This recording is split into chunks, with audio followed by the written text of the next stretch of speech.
పక్కన అదే మన యూట్యూబర్ అయినటువంటి ఆ సునీల్ యాదవ్ అనేటటువంటి అతన్ని అరెస్ట్ చేయడం. వాళ్ళ నాన్న ఓ పక్కన ఫీల్ అవుతున్నారు. మా అబ్బాయికి ఏం సంబంధం లేదు. దేశభక్తుడు అతను.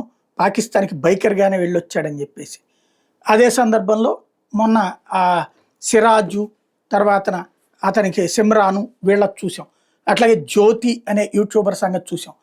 ఇవన్నీ ఒక ఎత్తైతే ఇప్పుడు తాజాగా మహారాష్ట్ర యాంటీ టెర్రరిజం స్క్వాడ్ తానేకి సంబంధించిన 27 ఏళ్ల కుర్రోడు రవీంద్ర మురళీధర్ వర్మని అరెస్ట్ చేశారు.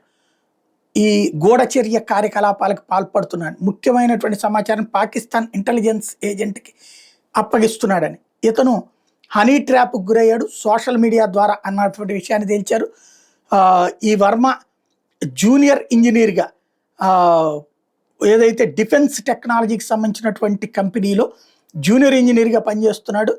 దాంతో ఏదైతే నేవల్ డాక్ యార్డ్‌లోకి వెళ్ళే అవకాశం ఉంది. సౌత్ ముంబైలోకి వెళ్తూ వస్తుంటాడు.